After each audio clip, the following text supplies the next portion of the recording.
And I'll try to remember to ask at the end if it's cool with me to post this. Welcome back to Defy the Gods playtest for the Gauntlet, for the benefit of our imaginary video watchers.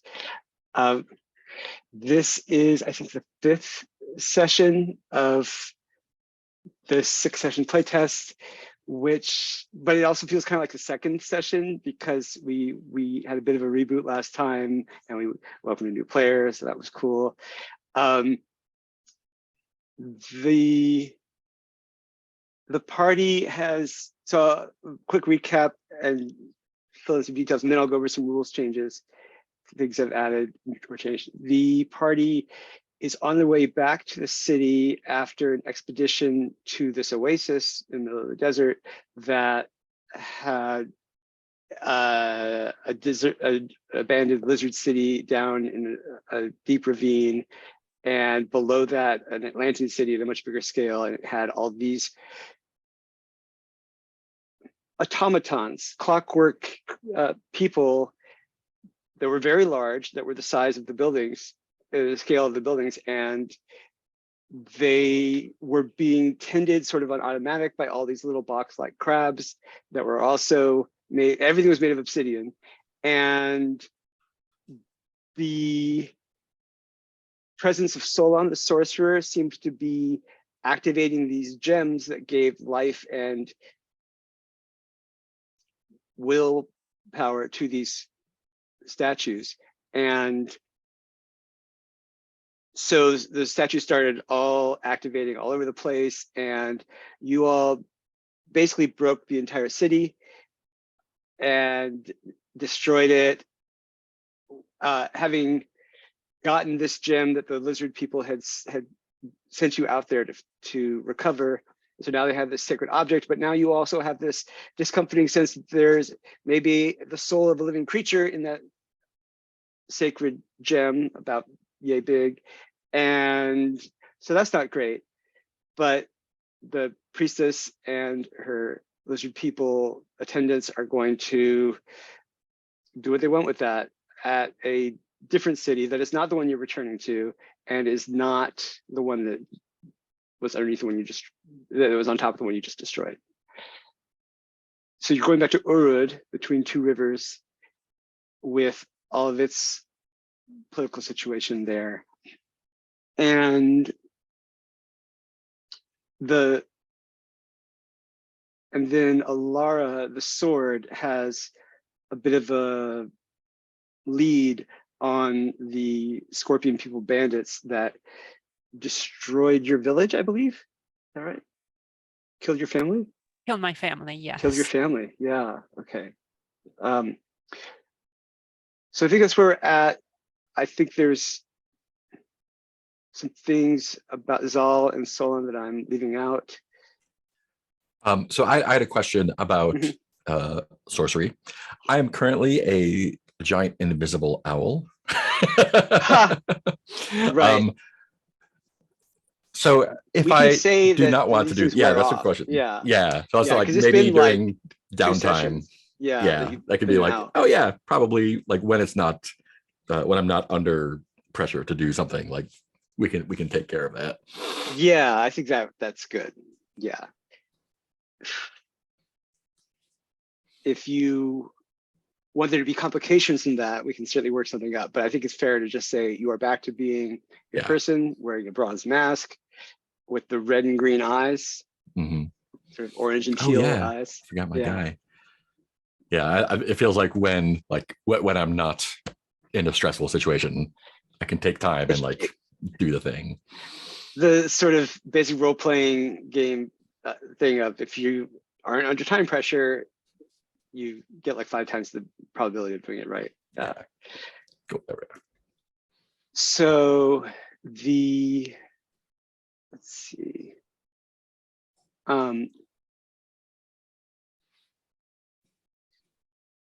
The game has the gameplay, the rules have changed a bit.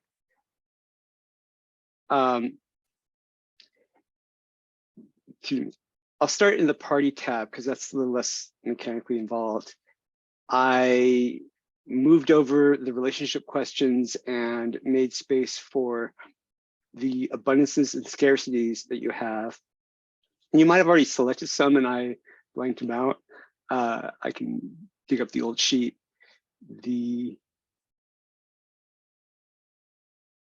No, maybe you didn't answer these questions before. This might be new. The idea is just to give you more of a street level sense of where you're at, what your situation is in the city. And you pick two abundances and then you have three scarcities, and the choices you make will fill in that second gray drop-down box with a question and some possible answers. We don't have to be limited by those answers, but they're meant to give you all more like something to hang your visualizations on. And then there's that first drop-down box, which is what is drawing you all together despite your differences, because as many people have pointed out, when you have a sorcerer and a wolfling and a sword wielder, and like, why on earth would they stick together? It gets even more pointed when it's a sorcerer and a mystic, where sorcery and the gods hate each other. Well, I'm sure sorcery loves everybody, but the gods certainly are terrified of sorcery. And yeah, so there needs to be a reason. And so I came up with like 5 reasons, and again, they are just to give us an idea, but I also created a shared move that everybody has that is different depending on the answer to that question. So if we do go off rails, make up our own answer to that question, we can adjust that group move as well. So that's something I'm going to loop back to in a second, but then the basic gameplay has changed in that I took away advantages that was not useful. We'll just engage in conflict the way any PBTA game does. But I changed the way glory dice work, where you always have 2 dice that you roll at a minimum. The success bands have moved up from, so that now 7 or less is a miss, 8 to 10 is a mixed success, 11 to 12 is a full success, and 13 or more is still a monstrous success or cursed success. So this means that when you roll 2d6 just by themselves without spending any glory on it or invoking any curses, it's like rolling with a -1 stat in regular Powered by the Apocalypse games. So what you have now is 0 glory. You always have these 2 dice that are just sort of base dice, and then you gain glory by doing character moments. And those character moments are different for each playbook. This is totally cribbed from Apocalypse Keys. And then you spend those, so you mark your glory track as you accumulate them in character moments. And it's going to be one, unlike Apocalypse Keys, it's going to be 1 die per character moment that you do. And the maximum number you can have starts out at 7, but as if anybody would get up to 7, but that cap starts to get lower as you earn doom. And that's the kind of thing that would only come up in character advancement if we played longer.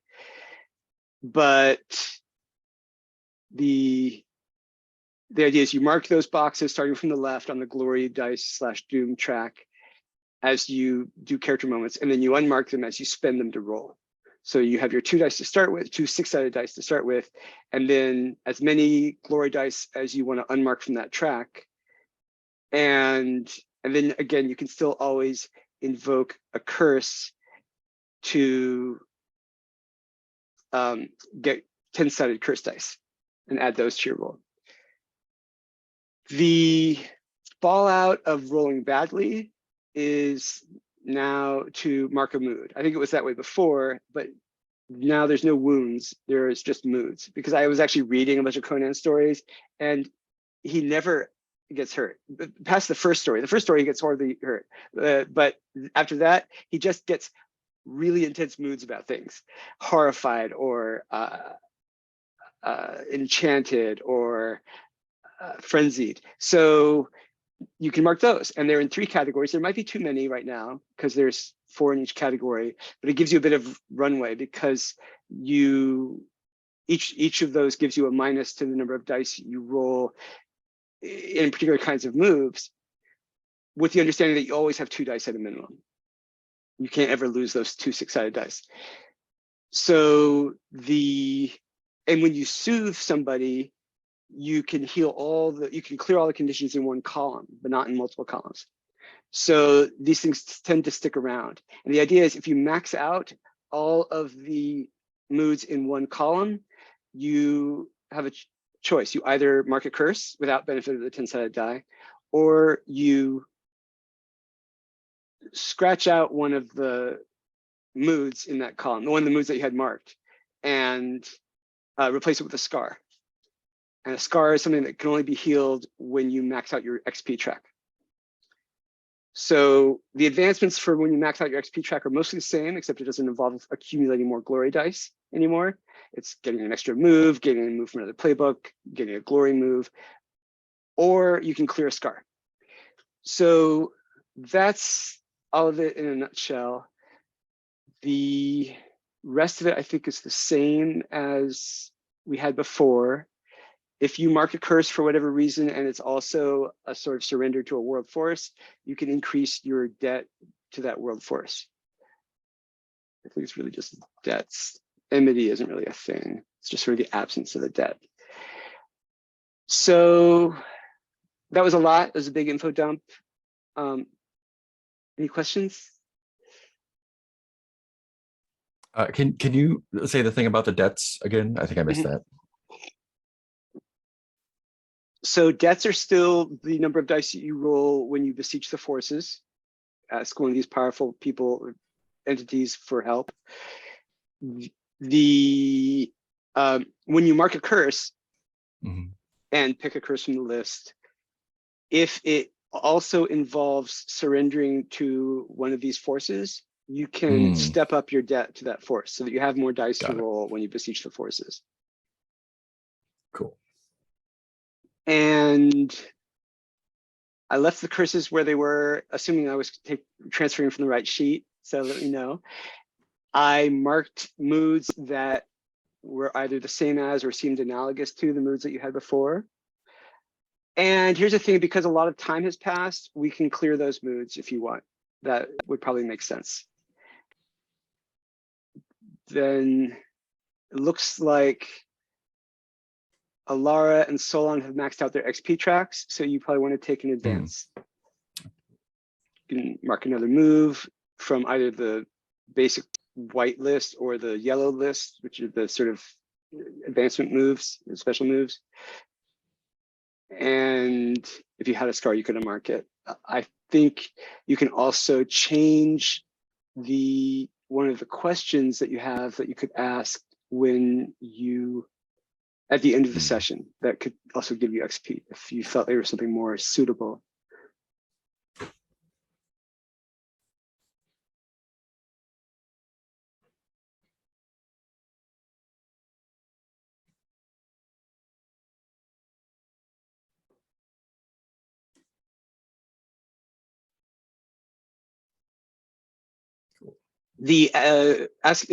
Writing a new question to ask, you do that in addition to taking a move, so you don't have to choose.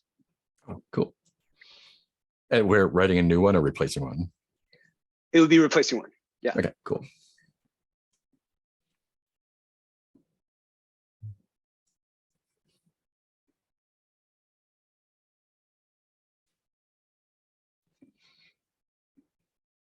I think I liked all my questions.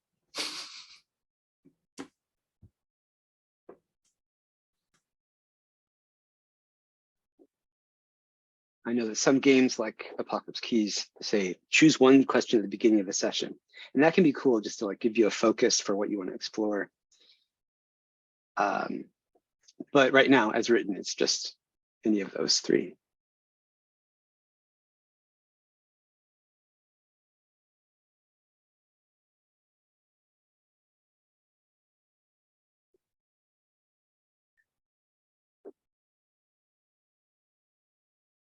So everybody good to start? Okay. Okay. So one question yeah, before we go, that may or may not be important. So we can mark multiple curses to get curse dice, right? yes, yeah, as many as you want on each roll. So say right now I have 2 curses. Could I mark like 5 and then do whatever the curse thing is and roll over, or can you only mark as much as you have available? Does that make sense? Yeah, that's a good question.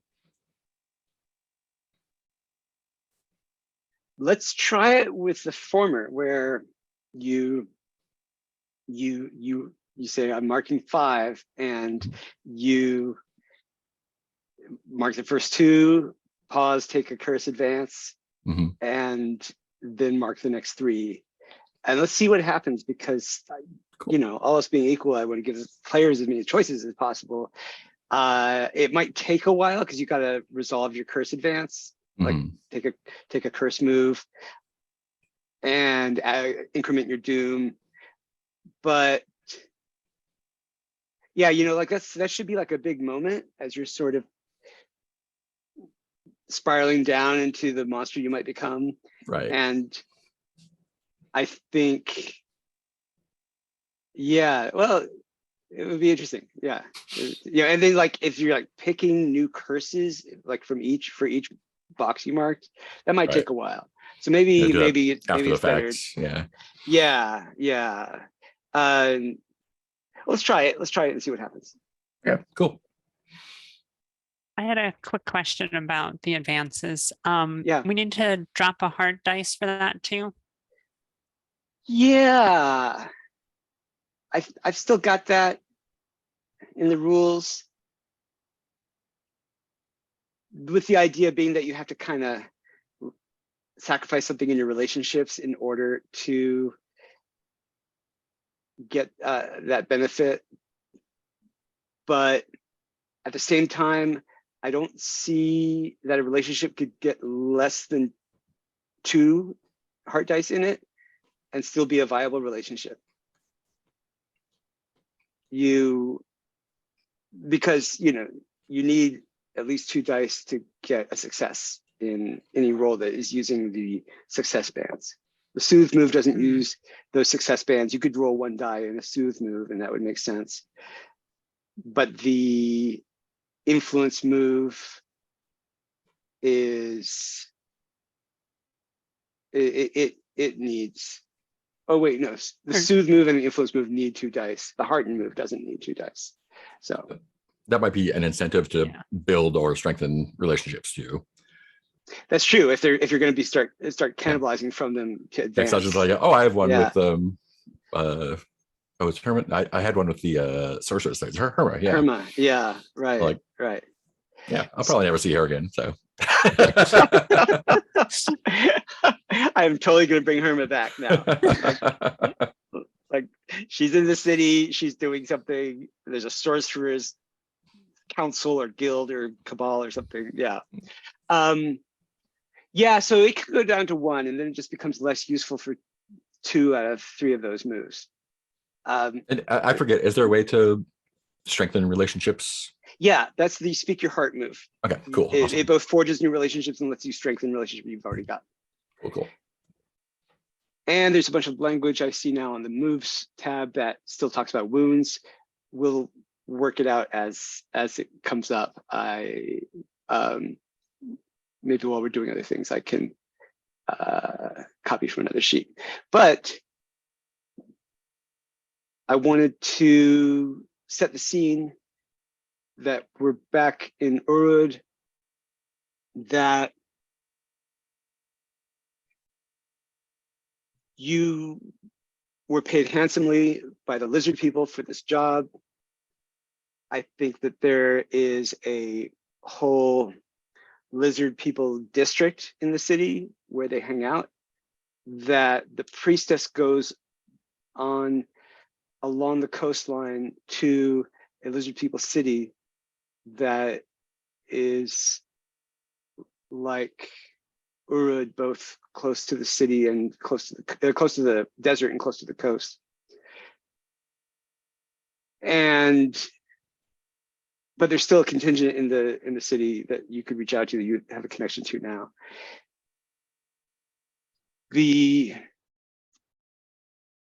Was there a reason that you all wanted to get out of town, or was it just to make some money? Speak caravan guards. I think it was just to make some money. Okay. Money. Okay.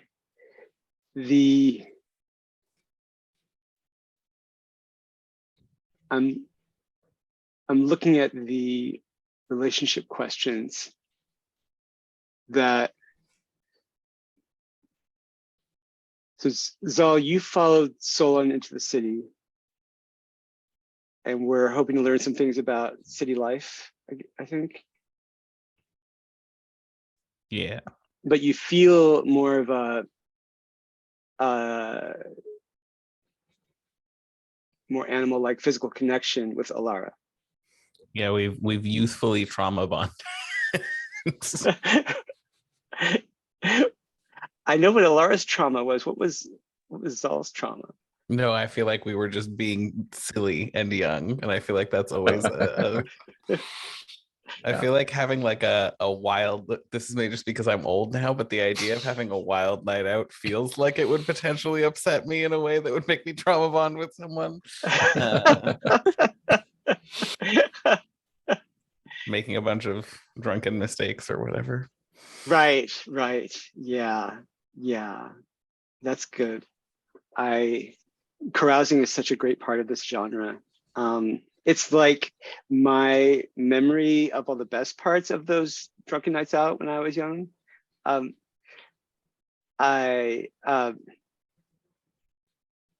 was also a lot of other stuff that was not so great, but yeah.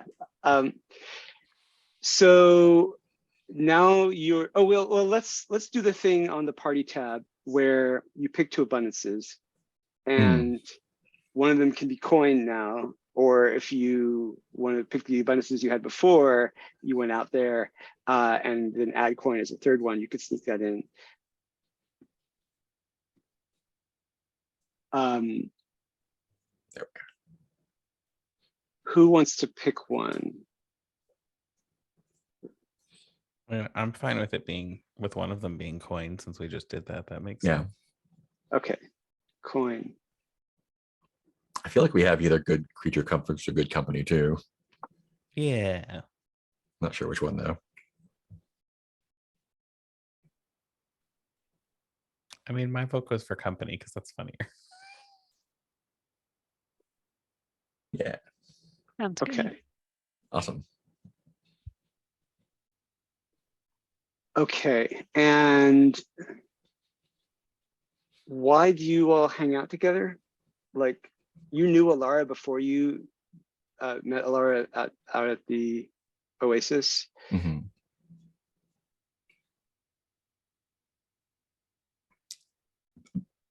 Alara, do you feel like the vengeance one is appropriate for you, or? Yeah, that works for me. I don't know if that works for you too, but Yeah, I'm cool with it. Does that work for you, Zaal / Max? Oh, you're It wouldn't let me unmute. Zoom says no to whatever it is.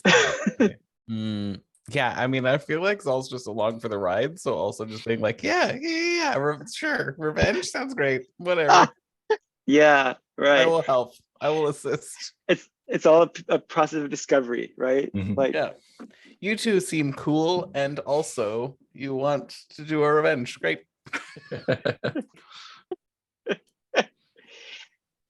is there a lot of killing in the Boar clan? Like, is that animals that are problem, predators? Yeah, probably, I would think. Then Especially because yeah. I think about boars as one of those things that people don't think are super deadly, and they're like really dangerous. So dangerous. They're so Yeah. dangerous, and we would only have that they're super dangerous if they were like violent, or like if there was the potential for that. So I feel like it's fine to just extrapolate that into lots of murder. My thought about boar is that they're fine until they get angry, and they can get angry easily.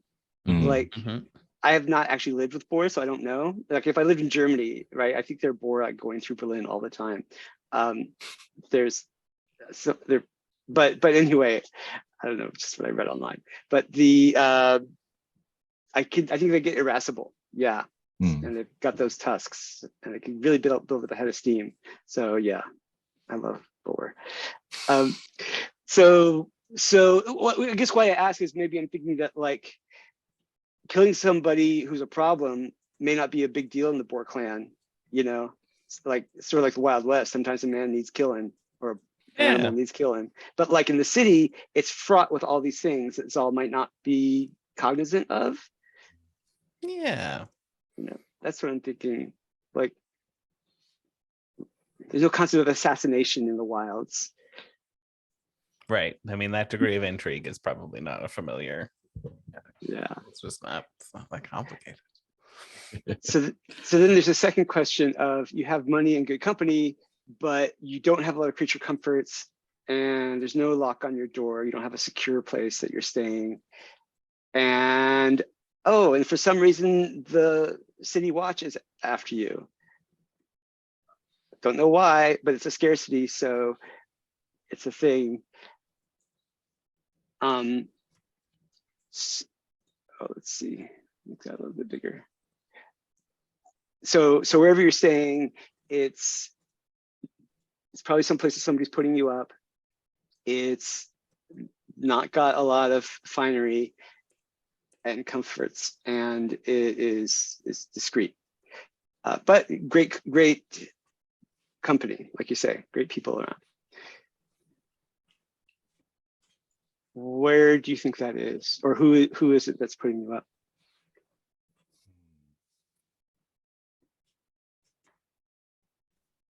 Probably not somebody from my world. I could have added that actually, like, although it was imagining good human company. Yeah. Yeah.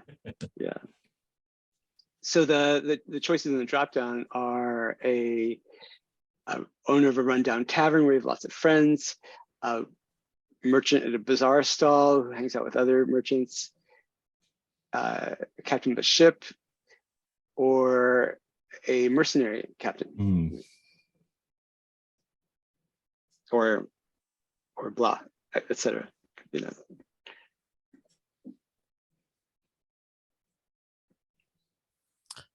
It could also be the guy who rented you out to the caravan.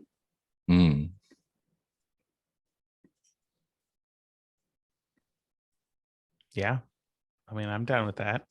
Yeah, that sounds good. Okay.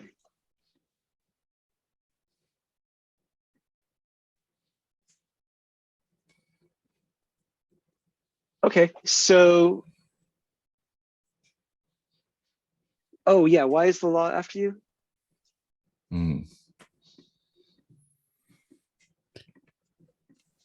I don't know if we want to count it as canon, but we did get in that pretty nasty fight the first time in the tavern. That's true. It's true. Yeah. Was general troublemaking. okay. Yeah, right. But I'm sure Alara's killed somebody she shouldn't have.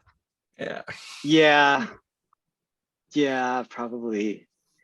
Did they make you mad? Did they? Yeah. Or were you just like deadly without thinking about it? Yeah, I think probably more deadly without thinking about it and sort of more force than would have been appropriate. Were you raised in the city or did you come here from like a village somewhere out there? Smaller village. Oh, that's right. No, there. we established that's Yeah. when your family was killed. Right. Okay. Yeah. Yeah, and maybe something a little bit like what Zaal's dealing with. Violent justice out there in the village is maybe not as big a deal as in this city that's crammed with people. So the caravan organizer has this compound built around a stable for the camels, and recognizes people who can't just go wherever they want and don't have a place to stay, but he sees that you're useful, you get stuff done, and out there where the people want to go across the desert, folks who don't blanch at killing other folks are actually very useful, very helpful, important. So this guy, I had a name for him, but I've totally forgotten what it was.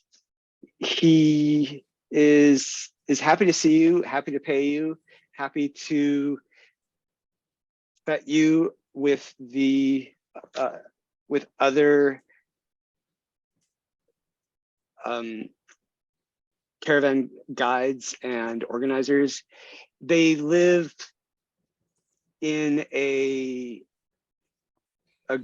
little group of stables and compounds just outside the city walls, with a special gate just for them to come in.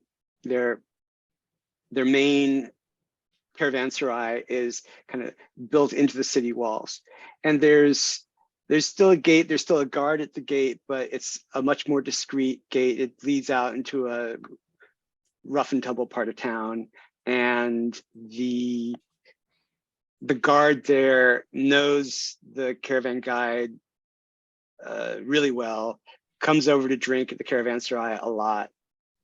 And I don't know if I've described a caravanserai or if you know what they are already, but like, they're lovely. They're like a Middle Eastern tavern in a way, but there's a courtyard where you can come and eat and drink and stuff. And there are these stalls all around where people who are travelers coming from a long way will set up shop, and they make it a little booth where they have their store. And so they're selling to people who come in, who know that people are coming in from far away. You know, there's tea and there's coffee and there's wine, and it just always strikes me as a very convivial place. So this guard who guards the one gate coming from here directly into the city, he did not get there by being a career-minded guy or real go-getter. As the city watch goes, he's in a dead-end job, but the fringe benefits are amazing because you have his caravanserai and he gets to window shop a lot. He doesn't have enough money to actually get any of this stuff, and does not really keep up on who is wanted. There's no, there's no photos of you anywhere. There's maybe a description. There's the city watch captain and the folks who broke up that initial fight or came upon your fight in the middle of the street, who know you, Alara, and they just know you personally because your description has been bandied about, and they're the kind of people who worry about these things. But this guard is not that kind of person. So you can get into the city, and as long as you keep a low profile, it's not that big a deal. What are you all interested in doing at this point? And how has your relationship with each other deepened on this trip back? Alara, I know you have this pendant with the scorpion sign on it, and that's a lead toward the scorpion people and trying to get revenge. I think, and it's also the symbol of the priesthood of Khifrit, the sun god. So the whatever the scorpion people are into, it's not just out there in the desert. There is something going on here in the city that has some tie to them. That the desert is expanding, and Khifrit seems to be flexing his muscles in the larger creation. Can you remind me the exact circumstances that I found the pendant? Was it on a dead body, or was it among some stuff they had left behind? Or it was, I want to say it was on a dead body. all right. So on a dead scorpion person. Yeah, so Khifrit is the sun god and kind of at war with Elkun, the moon god. Rook, the death god, also has a temple in this city. They all three have temples, and there's jockeying for influence among those temples.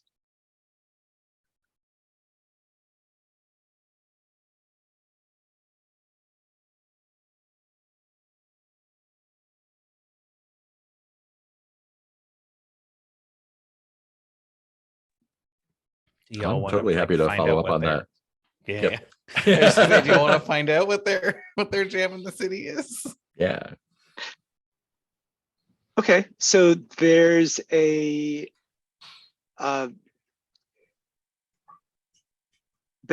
a temple district which is up on the slopes in the top of the second highest hill in the city. The highest hill has the palatial temple that the Sphinx resides in, from where the city is ruled. But just a little less high than that is this Temple Hill. And at the top of the Temple Hill is the temple to the moon goddess. But just a little bit lower than that is this big marble temple with grand pillars to the sun god, with a big atrium in the middle. Unlike a lot of temples, the holiest precincts are plainly visible from everywhere in the temple. It's just up on this tall set of platforms in the middle of the temple. I'm just giving you information you would already know about the temple, but do you want to go out there and see those priests, or what do you want to do? So Alara's plan, which probably isn't a good one, is go there, wait and see if any scorpion people show up, follow them and threaten them. But she's open to better ideas if people have ones. Sounds like a great idea to me. Sounds Okay, fun. I'm awesome. into it. I was thinking if anybody would have like a sense of nuance, it might be Solon, but it doesn't have to be. Nope. Yeah. Okay. So yeah, so you go up to the temple. It is it's a beautiful temple with gold accents everywhere, and as you get there, the big daily ceremony from midday is just ending, and you can see it's basically a big square with a smaller square atrium in the middle. You can see that clustering all around the pillars of the outer precincts are these worshippers of Khifrit, and the high priestess is just finishing some long ceremonial invocation about Khifrit's power. May their power continue to increase. May it ever grow. May we reach a never-ending zenith. Blah blah blah. These priests, priestesses. And everyone's really into it. And it's got a little bit of the feel of a political rally. And the priestess is up at the top of this sort of mini ziggurat that's in the atrium of the temple, that is built from stone from all over, stone you never see in Urud, that must have come from places all around. But this is the main temple of Khifrit among many city-states. And so stones have been brought there as tribute from other cities around the world, the known world. And the crowd is really riled up, and on the edges of it, and they're wearing like white and yellow robes, togas, and tunics, and there's sort of a white, yellow, beige color scheme that they're all trying to adhere to in different tints and shades. But around the edges, around the outer pillars, you can see a couple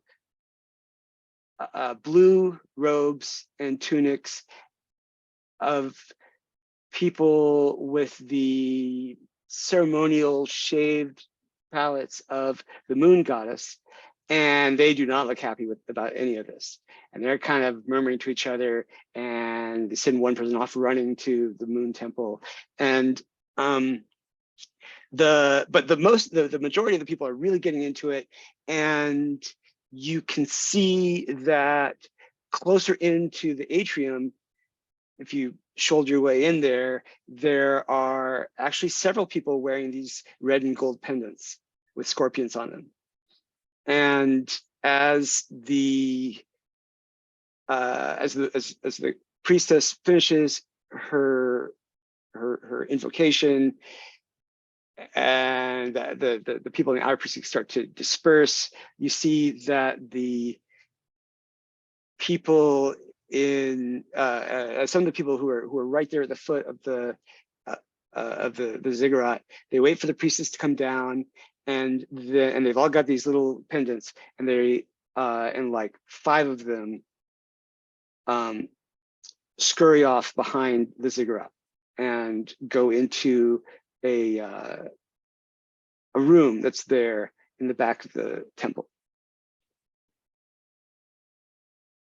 And she looks flushed. She's just like, she's been sweating in the sun. She's been, and she, when she's up there, she's not just giving a sermon. She's like gesticulating and dancing and kind of getting into a frenzy, a bit of a trance. And so she's wiped. And so somebody's like helping her down the ziggurat, and they help her back into this room. What do you do? No sign of scorpion people, and no sign of scorpion people in the city. It's not a thing that you see in the city.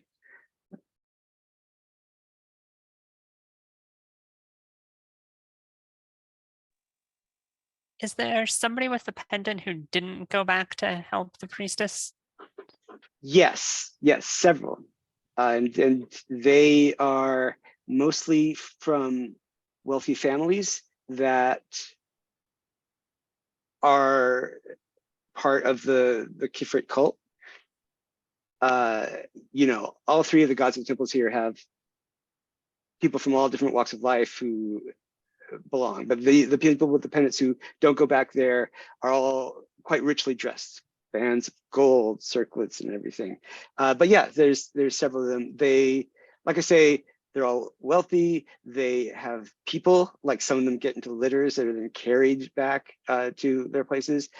So, but they're a couple of them are getting into litters already, but mostly they're schmoozing.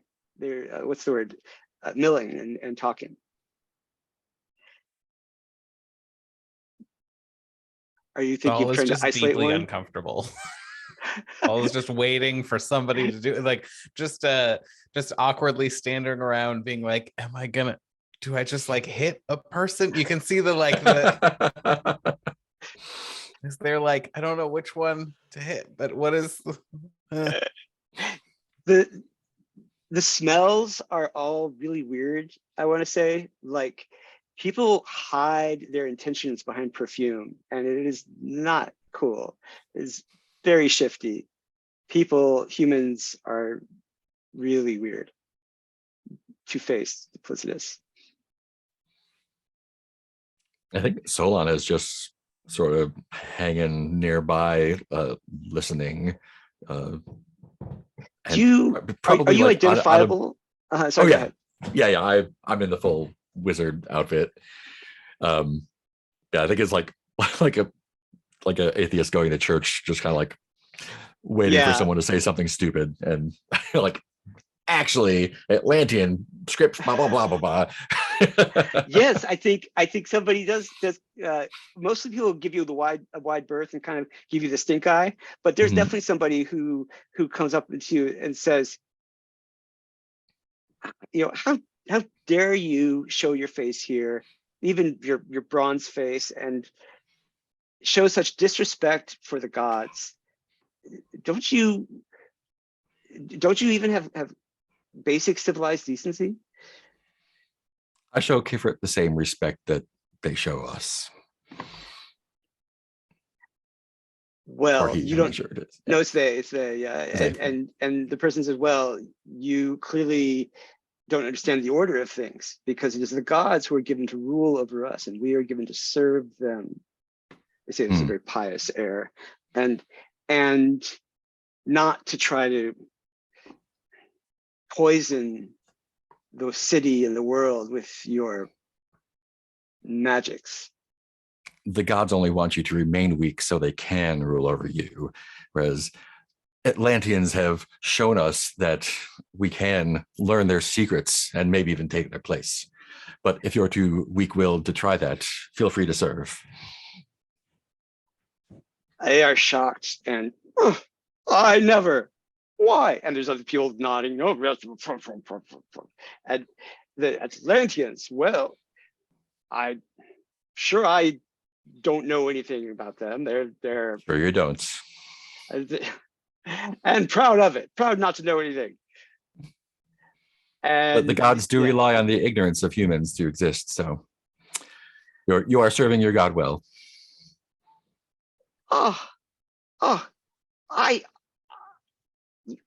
I ought to teach you a lesson. Smack that mask off your face. Is there anyone stopping you? Oh, but you would turn me into a toad or something. You would do your thing. You would not fight fair. You would not fight like an honest person, a proud citizen of Urud. And using one's talents to achieve their goals is not honest. Not when those talents are filthy. No, fisticuffs. That's how one should solve things. Settle a dispute. I just like perk up in the background at the mention of the word fisticuffs. And like was not paying attention and just kind of come over a little bit enthusiastically. I could do a fisticuffs. And I think this guy, who is actually quite wealthily dressed, says, not that I would bruise my knuckles on your face myself. I would have a champion, as is traditional. No, as would I, and gesture over to little buddy burp here. really loudly, just a really loud, the most uncivilized a burp could ever be. I think you managed to make it sound not just rude but bestial, and that like, and you're quite an imposing figure. I think that the guy who was stepping up as the champion is kind of not sure about this. Well, I would do what is honorable, of course. And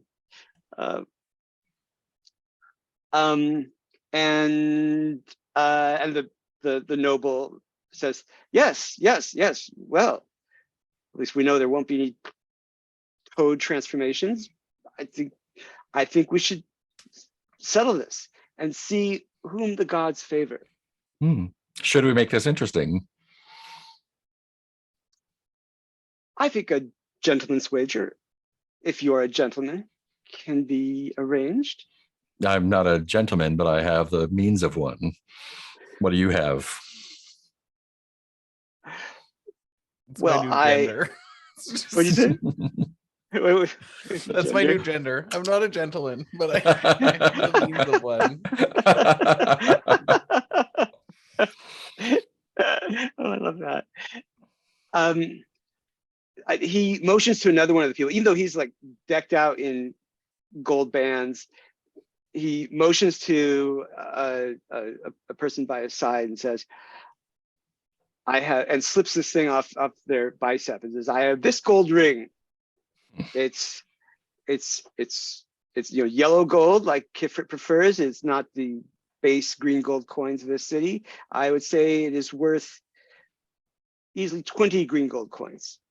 In my travels, I've seen golden bands such as that 10 times the size and left them there, for they're not as interesting. Maybe if my champion wins, I'll renounce my ways and become a devotee of Khifrit. What can you offer up against that? So you should definitely get at least one glory die for this. Yes. Yeah. What's the character thing I'm trying to hit with that? Well, this one, well, you were lecturing them on Atlantean history or knowledge. I think. Oh, awesome! I see it now. I think getting impatient with the limitations of people's rules also fits, rules and customs. So mark Sweet. another one. I accept. And the it says, well, I'm already living a proper life, you see. You've really put him on the back foot. It's like, so there's nothing really to improve on, murmuring and nodding around the crowd. Well, if you have nothing to offer, then you're not worth my time. Okay. He says, I will, in the unlikely event that my champion loses, I will give you the sign that identifies me as an elder of the church. I will give you my prized scorpion amulet. And no, others like, no, privileges no, that sir. come along with it, assumedly. Well, this isn't going to happen, but yes, right. As this is happening, Zaal is going to in like an awkward for human display, gonna like drop down on all fours and then do like an awkward dog brush, like weave around the legs of the other champion. Just like a little bit of like a rub, but like there's because like I feel like for Zaal, it's like, we're gonna fight. That means you're fun. Like this is, you become more familiar and friendly than everybody else there, but also is so unthreatened. Not necessarily because they shouldn't be threatened, but just because they don't know how to be threatened. Like not, they're just foolish, and they're like, no, this is. Right. If there were a bigger boar than you here, maybe you would like show deference or something. But even then, that's not threatened. That's just I mean, animals have rules. Yeah. Solon accepts the terms, and then like, Zaal, this is up to you now. Is this something you're interested in? So, Zaal, you should definitely get a glory die for your animal display. I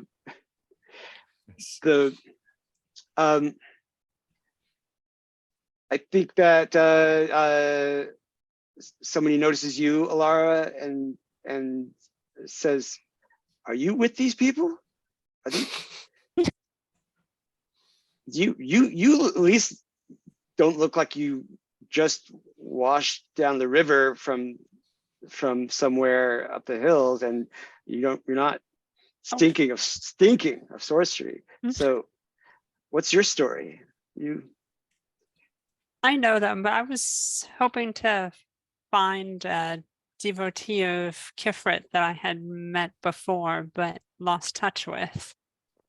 Oh, well, we have a lovely tea this evening for worshippers of Khifrit and those who are curious about Khifrit, and we would be happy to invite you over to see if we could find this person, network a little. I see. Classic cult love bombing, like, yeah. What you said? They had one of the pendants that a few of the people here have, who I assume are acolytes or some higher. Yes, initiates to the mysteries. And donors. Of course. All this gold doesn't come from nowhere. Okay, so the champion, who is a big burly guy, might give you a run for your money, is sort of stripping off down to just the loincloth and like a gold band on the arm, and is, sandals. The way this works for NPCs is they have a couple, they have a certain number of moods, but not nearly as many as you all have, and they can't mark scars. And for things like skeletons that have no emotions, they don't have any moods, and one hit takes them out. But see, I'm trying to figure out which moods they're susceptible to, but let's play it by ear. So yeah. Zaal, I don't imagine that I'm wearing much more than a loincloth to begin with. But I'm going to I'm gonna watch this weird display where you're taking off your clothes and be like, okay, and then take off all of my clothes. Just anything, just be like, I guess if this is your way, whatever. When in Rome. I can't imagine being there is no world in which Zaal would be at all weird about nudity. Right. Totally. In fact, it probably just is like, this feels better, I guess. Like, I can understand why you take off all your clothes. It's weird that you left a certain piece of clothing on, but you know. Right. Yeah, that's the weird part. Yeah. So are you using your bone daggers, or because this person's not armed? Oh no, if we're gonna fisticuffs, we can fisticuffs. Okay, all right. So what do you do? I mean, I think all the other stuff is probably relatively unfamiliar, but the idea of just like a one-on-one show fight feels homey. And I think there's like Zaal has some kind of pre-fight ritual, which might just be like clearing a circle. And all I was like, well, now Zaal just like really likes scents, and so probably like clears a circle and does a couple dramatic air scents, and then all I could picture was The Rock jumping on every corner of the wrestling rink, putting an ear out like that, but with my nose. And I'm a millennial. I was raised on a certain piece of media. It will always That's awesome. be there. Yeah, totally. Okay, cool. So okay, yeah, you can jump up onto these massive pillars and sniff the air. Sniff. Yeah. This person is not perfumed, and at least they have an honest pong to them, you know. They get ready, and or maybe it's like more like a wrestling grappling thing. So do you engage? Oh yeah. Like it'll be Okay. a run around this little circle or whatever, and then probably I would think a little faster than them, only because potentially less inhibited by interpersonal like social problems. It's more just like, oh, we're doing this now, great. Okay, I think this is the lunge move. Yeah. So how many? Well, I think you should have 2 glory dice for your impressive display. How many of those do you want to spend? I must stand up to retrieve dice. And then I threw dice across the floor. Great news. Okay. I mean, let's just do them both. Okay. Okay, so you get 4 dice. 4 6-sided to roll. We have the dice roller. I realized we had the we also have the dice roller, yes. Yeah. But I rolled not great. I rolled a 9. Okay, that's a partial success. Yeah, it's fine. So pick one from your list under lunge.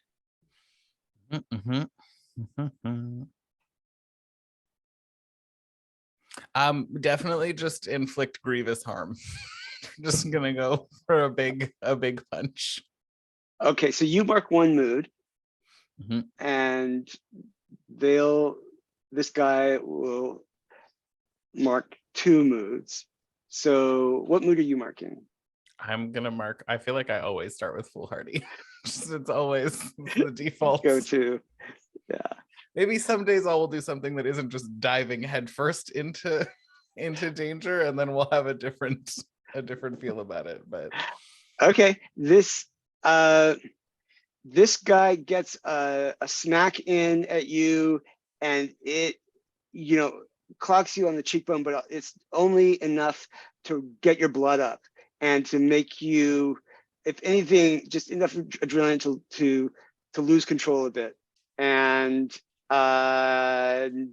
you plow into him and knock him against one of these massive Parthenon-like marble pillars. So he marks shocked and desperate, and you can see he's seems dizzy and is got a big. You heard a big crack on the back of his head, and he's also got blood, coming on his teeth, and it's like, but he's trying to stay in it. Do you continue to mash him against the pillar, or do you pull back? going with, I guess foolhardy is a little different. No, I feel like probably like my intent is not to just kill him. Like witnessing, probably there is a moment of like, oh, if I keep doing this, like human heads are squishy. If I keep doing this only goes one way. And so we're supposed to be in a fight, not like it's no fun for me if you die quick.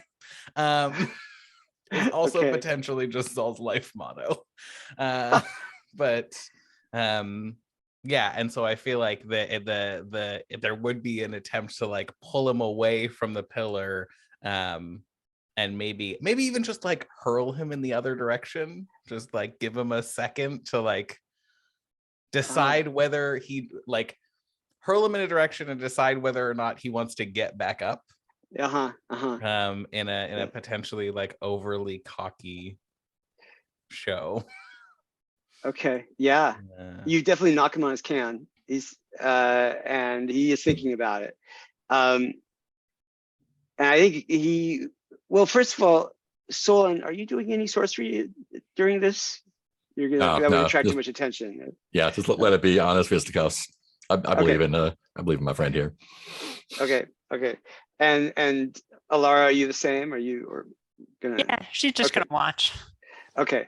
So this guy is really considering not getting back up because he was not expecting Zaal. I don't know what he thought this day was going to become, but it was not,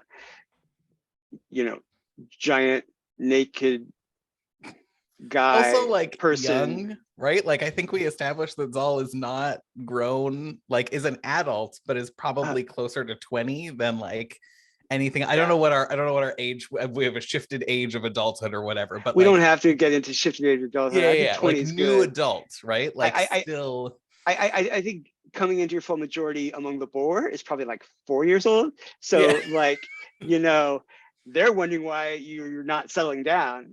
This is my life is almost over in boar years. Right. But definitely, oh, you probably got like I think boar. I don't know. We're gonna go with Prince and Mononoke, where you have like gigantic white furred boar. So like maybe there's like 100 years old, but they're the only ones who can really talk sense into you. Like, and so this guy's not going to get back up, and the doofus who nominated him to do this says, well, Clytus, get up.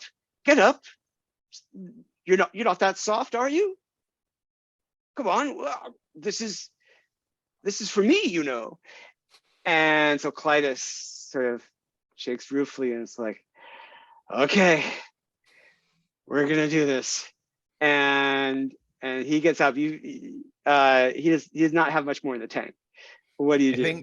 I think probably in that time where he's like trying to decide whether or not he's getting up or when he's getting up, I'm gonna like stamp my foot a bunch and like growl a bunch and just be like, come at me. But also just like, is that all you got? Like, we're doing a thing. Are you committed or not, or whatever? But wouldn't be like goading. Wouldn't be goading with words. Would only be goading with physicality.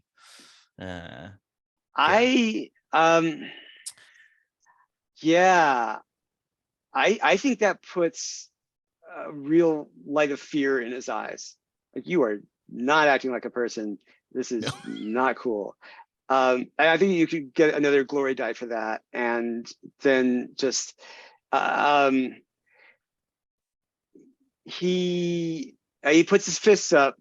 What do you do? Do you run at him, or Yeah. I definitely run at him and I will roll for it, but my I'm not sure. intention is kind of to make him just run away.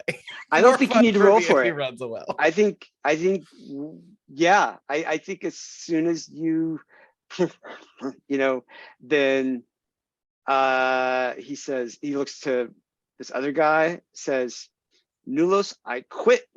And it says, I'm gonna find a whorehouse because this is not worth it. And he goes and he sort of stomps off. Zaal contemplates for a soft second, just going with him, being like, that sounds like fun, we're done, great, yeah. Buddies. All right, yep, friends, got it, coming back, returning. Okay. Yeah, so Nulos, this guy is stunned, totally without words. Is he wearing the thing on him? Yeah, I just snatch it. Nulos, huh? Appropriate. And toss it to Alara and say, it's all you. There you go. Backstage pass. And I think he like withdraws, and all his entourage withdraw with him, and I think he tries to get into that back room, and there's these temple guards that do not let him in. And then he just wanders off, totally defeated, totally dejected.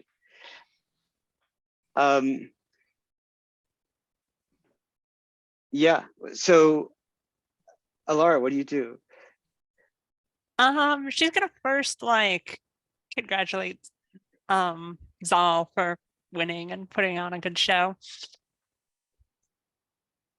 How do you expect congratulations? What form do you expect those in Zaal?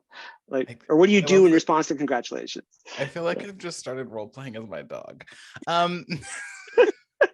I mean, Chewbacca is like George Lucas's dog, so I think yeah. Like, I do feel like any kind of it might feel weird to everybody else, but probably Zaal really likes head pats, right? Like, it's this weird, like, and it might not look as patronizing as that, but there's like a scruffy physicality to it that is certainly like less towards any kind of verbal anything.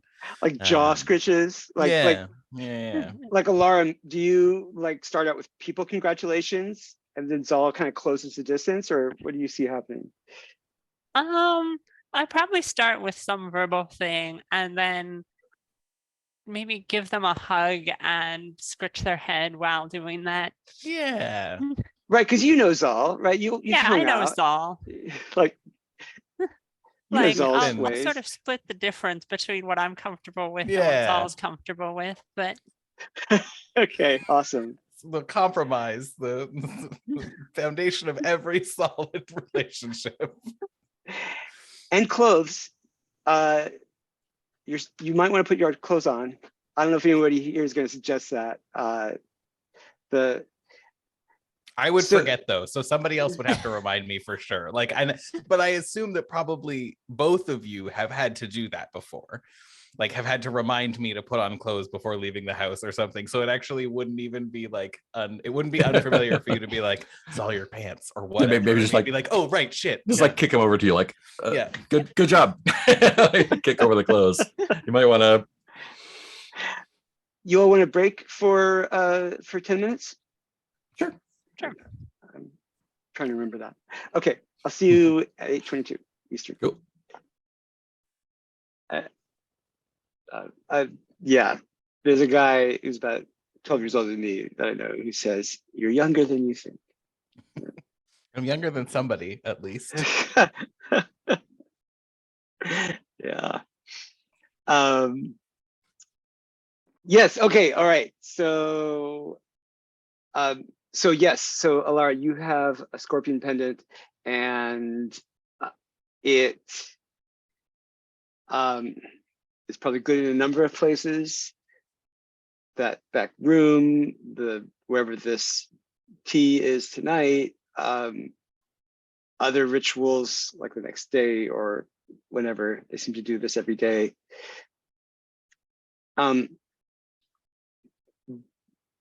So I think, yes, go ahead. Is it the same as the one I found on the dead body, or is it slightly Yes. different? Or Well, let me think about that. I think it is. I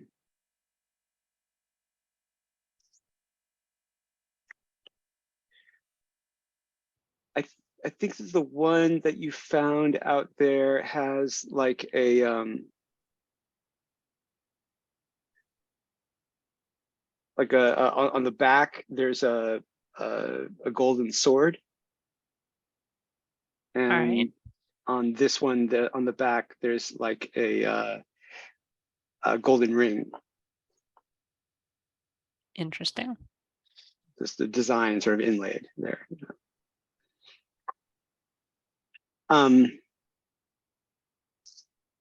Yes, so I think also you see that with the conclusion of the noon ceremony, there are city guards going through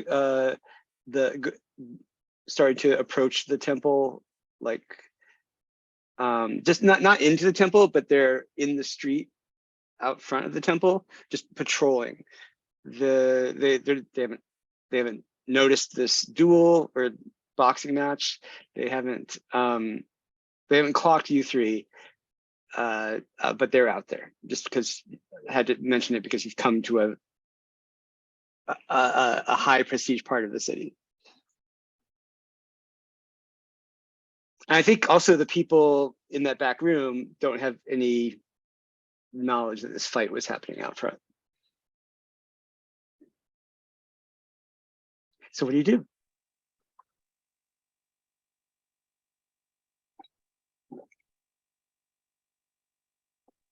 I think Alara is going to ask the other two if one of them wants to wear the other pendant and see if we can try to get some information.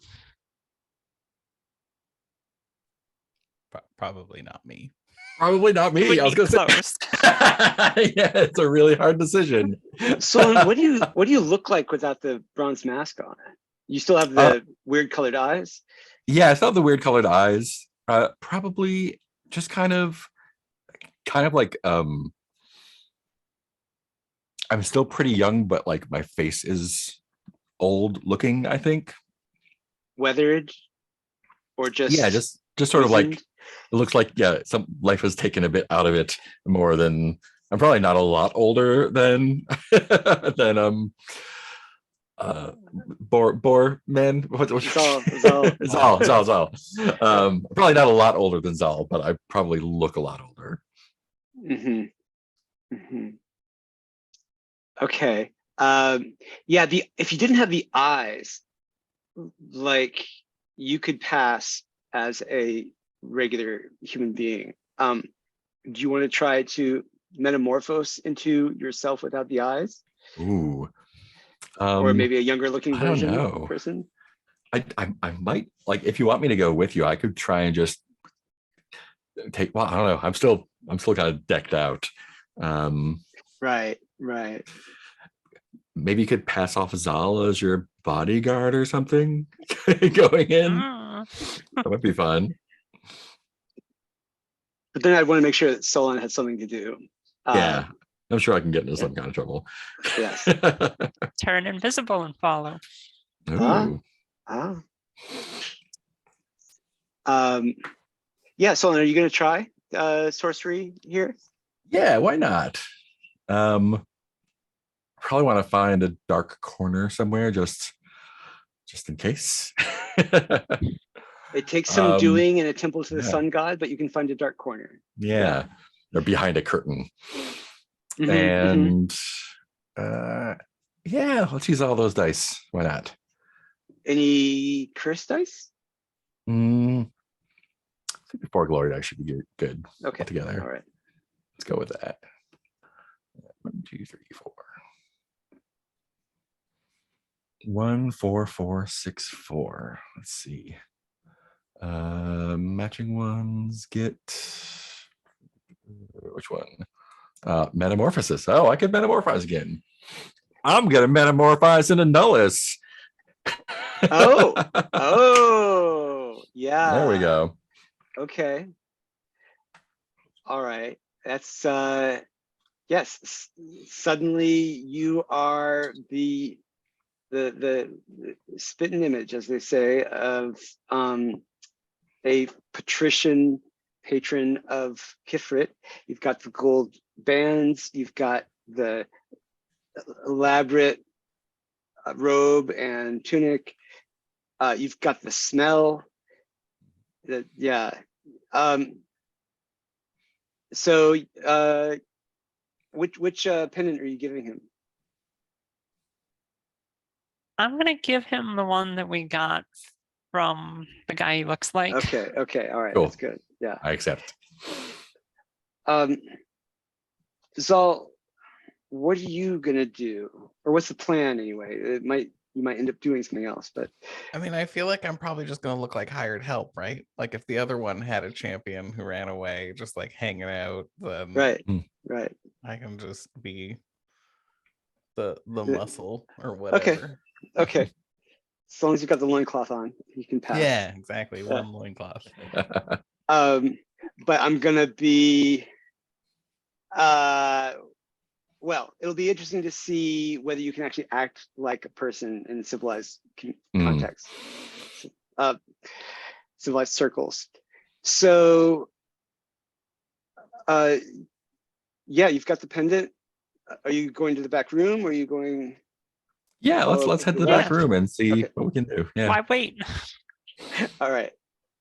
Yeah, the guards there at the entrance, who are of course in golden armor. That's probably more flashy than functional, but they've got some spears that look like they work well enough. They take one look at the pendants and they part their spears and uncross them and let you in. And inside, you don't see anybody. It's a room about 20 feet long with an altar in the middle, some seats around the edges, and there's a sort of ornamental gold disc above the altar, and there's a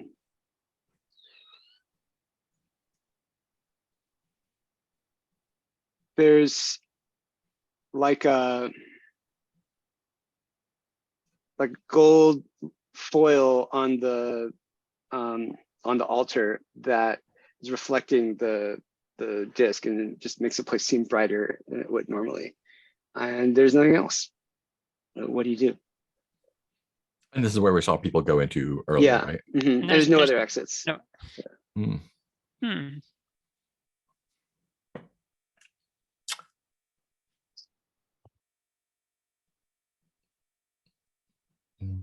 Might be worthwhile doing some occult research and seeing if there's anything I know about this, if it's a portal or some other thing. Okay. And I'll throw a doom dice in there. Why not? Excellent. So that's 2d6 and 1d10. Oh, not. There we go. That is a 16. Oh, excellent. Okay. Yeah. The ancient scrolls say that Khifrit's association with rivers goes back well before the creation of human beings and the first time Khifrit was killed, and that Khifrit, as the god of the sun and deserts, drinks water and soaks it up. And that it was the Atlanteans who had to push back on Khifrit and keep them from drinking the whole world dry and sucking all the blood out of the world. So you know that there's now that since that time there's always been a certain measure of water that Khifrit has agreed to be satisfied by, and over time it became like a ritual amount. And you can see that there are amphoras stacked along one wall, and and the reflection on the wall shows that there's water in them, or something, or liquid. And there's there's a monster success, so I have to give you like more than you wanted. Do I mark a doom or something for that too, or how does that work? You mark a curse. Well, I did that. You did that already. So okay, cool. No, that's it. You don't have to. Awesome.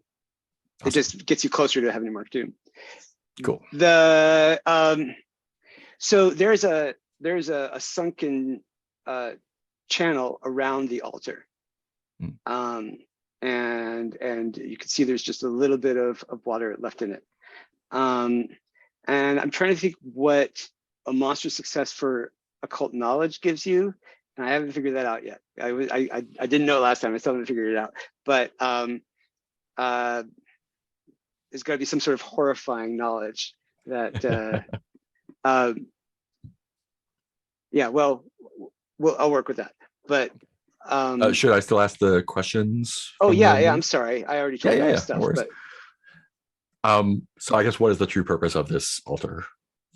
Yes, so it works as an altar, but it's also a door. And if you pour water in the channel, it will trigger the door. Nice.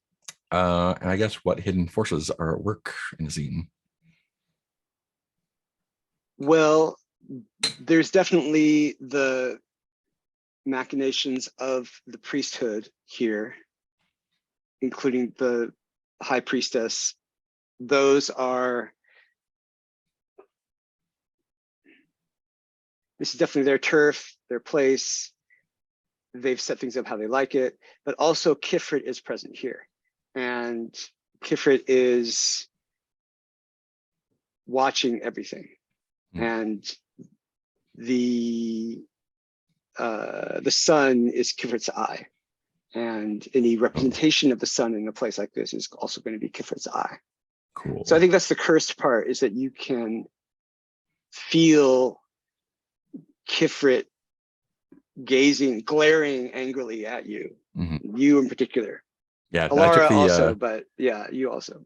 I took the curse. A god is scorned you according to their domains. That feels excellent. Yeah, appropriate there. Yeah, I think I think you feel like the baking heat on your skin, like you're gonna have a burn after this. Nice. Because I've been doing all this sorcery in Khifrit's house, would that mark a debt track on the sorcery thing there, or is that something else? That's a good one. Yeah, I think it's more, you're already maxed out on sorcery, but it would be sorcery. Okay, cool. Yeah. Oh, so I'm already that's not one. That's maxed out. Oh, okay. It's all the way over on sorcery. It's not one check out of 3 in sorcery. Got it. Okay. Right. Yeah. Yeah. Cool.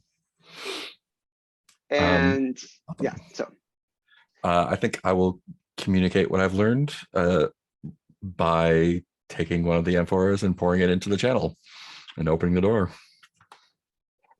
Yeah, the channel fills up with water, and then the whole room gets really hot, and you see the water just the water level just lowers, and it seems to be sucked out into little crevices in the base of the channel, and then the whole altar swings open and there's stairs going down, and you can hear voices. I'm going to take another emperor and pour it over my head because this is too hot for me. Yeah, I think the Zaal and Alara, you see just steam come off of Solon after he does this. He's also now sopping wet, but like, there's like a deep burgundy burn coming on. Does this make my companions look at me strangely? It just looks super Yeah. metal. I would definitely take a glory die for that, I think. Sure, yeah, absolutely. Okay. I assume you go down, or what do you do? Alara, you want to lead the way? Downward. Cool. So below the room is a totally enclosed space. It's large. It's maybe 100 feet long and 20 feet wide, with pillars going down the long sides. But it's dim. You can see that there are braziers at intervals. There are carvings of animal-headed figures. I think those are the pillars that they're like Atlantids. They're holding up the roof, and there's they're either lion-headed or falcon-headed or what did we say? Hippopotamus-headed, and they are sort of glaring down at you, and you can hear voices. And farther down this long room, there is a group of people, including, you can see the high priestess in her golden finery, and they are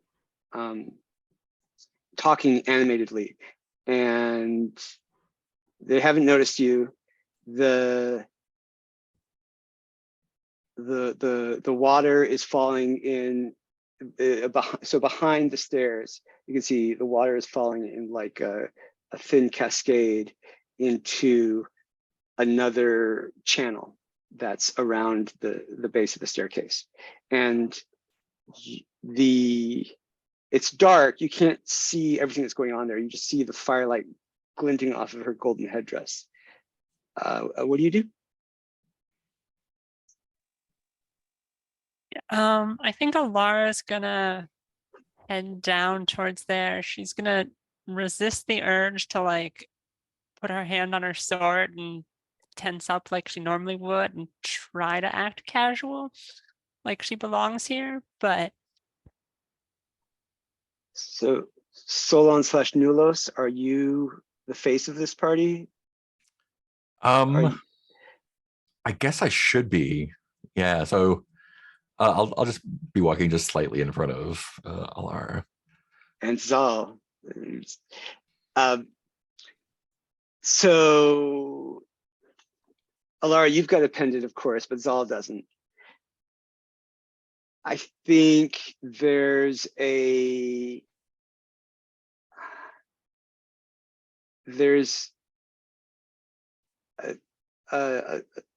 person with a sword there between the group and you, facing who's turning your way as you walk down, and is maybe 20 feet closer to you than the group. And this guy holds out a hand and motions to your pendant. It says, "Excuse me, sir, may I see that?" Mm-hmm. And looks at the pendant, flips it over, sees the ring, and bows, and says, and and to Alara, you know, and you, may I see your pendant, please? Sure. He flips it over, sees the sword, and says, "Oh, well, they've already started without you, but I think they can catch you up on the plans." And you, strange person, may I see your pendant, please? I just like awkwardly look around and I'm like, they just hired me to come along. Okay, I think this is when you want to roll fish out of water. Yeah, that makes sense. I am totally normal. I might as well use that single glory die I got going Okay. on. A 9. Excellent. I love when it's success. Then you do some things right and some things wrong. You can take +1 glory die to smell the truth, but you do something conspicuous. So Everything I do. yeah, what is it exactly? What is it that is conspicuous? Or is it just gestures to Zaal, all of Zaal? Like, yeah, I'm not wearing, like, even just down to like, I'm not wearing attire that I think would probably be welcome here. But I feel like all of it, all of it stands out. But in my mind, there is a moment of hesitation, largely because maybe they do hire people. Like the putting myself in a lowered position to everybody is potentially what fits, whereas like otherwise everything is a failure. Everything does not fit, except the justification of, yeah, that makes sense. I'm not. No, you're right. I'm not one of you. You're right. That's weird. That would be. That's clearly not the truth. Okay, yeah. So that part I think makes total sense to him, but I think he looks at Solon like, Is there a problem? No problem. Just What was your name again? Arcos. Arcos. Sir. Arcos, sir. Good. Okay. Yeah. Yeah, just like acting like as big of a dick as I imagine that guy would be. Right. Yeah, totally. He says, "All right. See about getting your people pendants, please." And We'll do in the Arcos. future. I'll remember you. But Arcos still has his eye on Zaal. Like, just, you have really piqued his curiosity. He's like, you hear him muttering as you go past, like, "I don't remember when I smelled something like that before. I think I was in the forest. I don't know." So so yeah, you all go by. You see now in the light from the coals and the braziers glinting off the gold that's on the big statues, that the high priestess is in a raised chair, but is more in a ceremonial capacity, and that there is some sort of strategy session going on with 2 scorpion people. They're these massive scorpion centaurs with tails and everything, and they've got these pendants on, and they're not wearing much else. And they've got these sort of chitinous exoskeleton bodies, like accentuating where people have muscles, with little spines coming out of them, and these kind of weird pale faces with little holes in their shells for eyes, and kind of no noses, it just goes forehead to chin. And they are, and they've got like leather harness, that rawhide harness that holds wicked looking knives or swords. I think one of them has a spear that definitely looks like it was taken from somebody.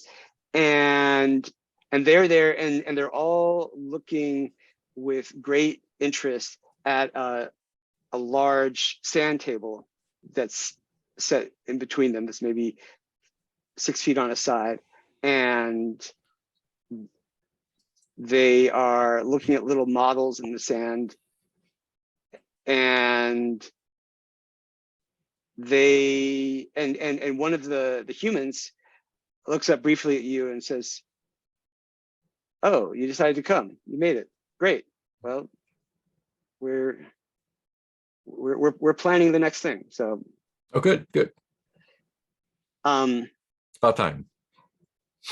I think one of them gives a look to Zaal, just like really weirded out. Alara, you fit in perfectly. All right, so what do you all do? You can see on the map that like there's a model for the city and a coastline with like lapis lazuli for a little bit of ocean past the coastline, and then the sand table, the sand part of the sand table is representing actual desert, and you can see a few marks laid out in the sand, and beyond the sand you can see an area, you know, on the other side of the desert from the coast is an area laid out in carnelian laced with gold. Do we see the oasis marked out on the sand that we were at? Yes, yeah, definitely. And I think one of the humans is saying, so we were going to use this oasis as a staging area, but it seems like your people, gestures towards one of the scorpions, lost control of that location. Is no longer ours. Do I understand that right? And the scorpion person hisses a little, and there's kind of a clacking of the tail, and eventually says, "We can get it back.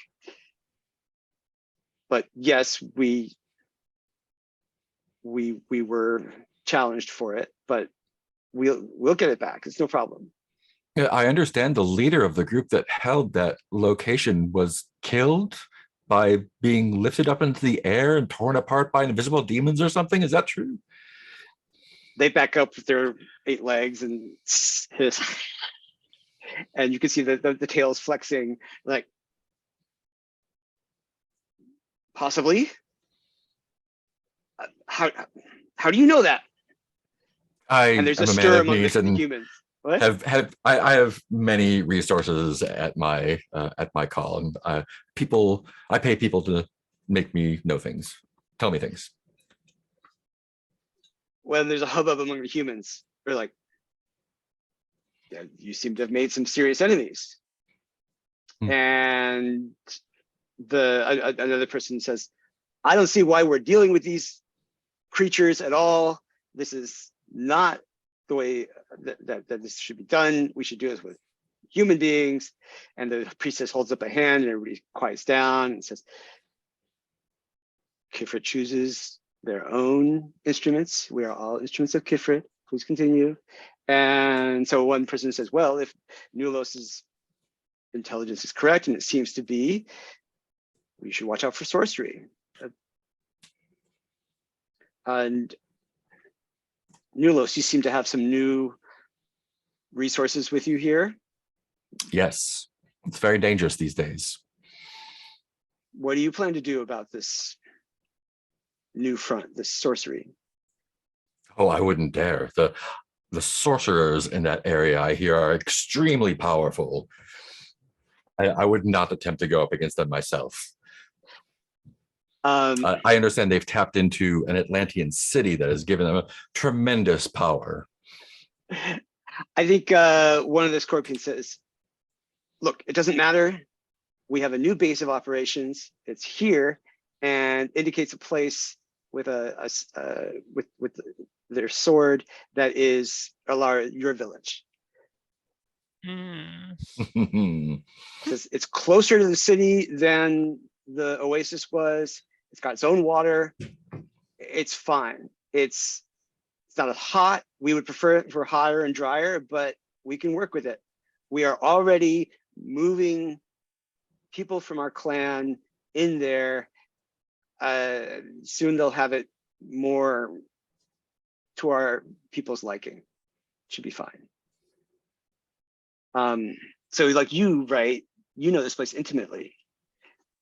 Where are you imagining them setting up shop? Did I say, like, is this on the coast or? You didn't say. All right. It can be on the coast if you want. I think it has its own spring, whether it's on the coast or further in to the drier area. What are you picturing?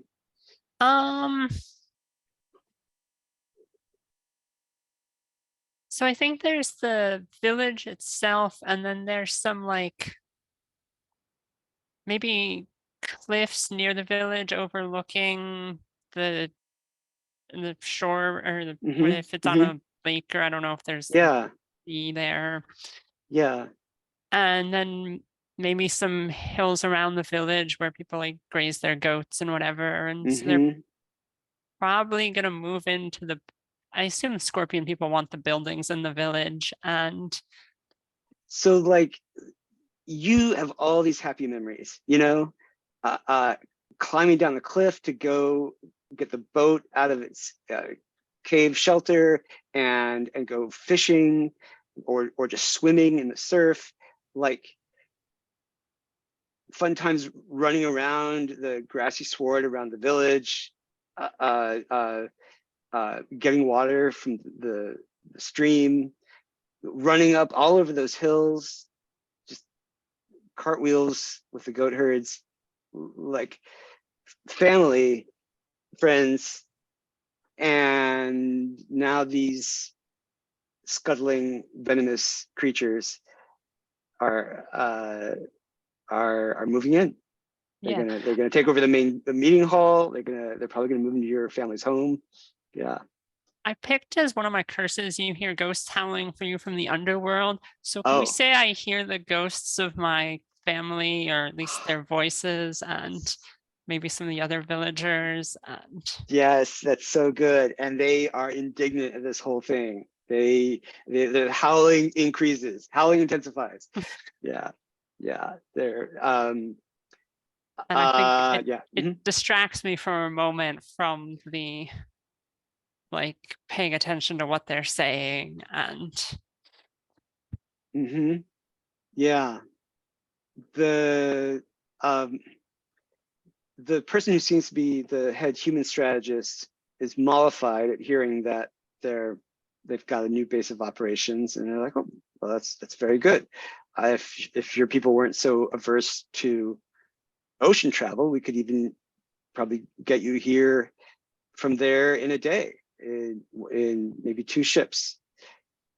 And the Scorpions look grim at this, and they're like, no, we'll walk. It's fine. We walk quickly, but we will. We'll need to, it'll take us 3 days to get here, but we'll be well rested, and then we can we can create an opening as you requested that will create enough of a disturbance that you can let the desert in whatever way you do that. And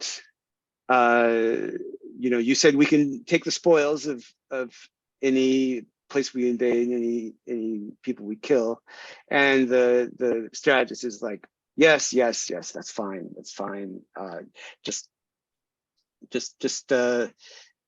in the outer districts of the city and the farms outside the city. We don't care about that. Just don't come up any hills and you'll be fine. And the Scorpion person sort of nods and says, yes, all right, that's fine, that's good. I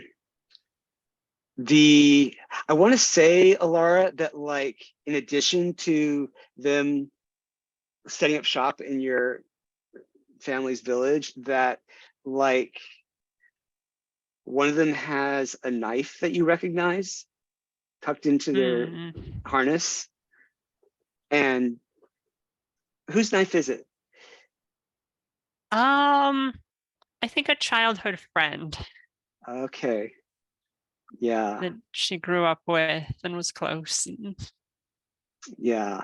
A utilitarian knife that you saw, cut into a lot of fruit that they didn't share with you.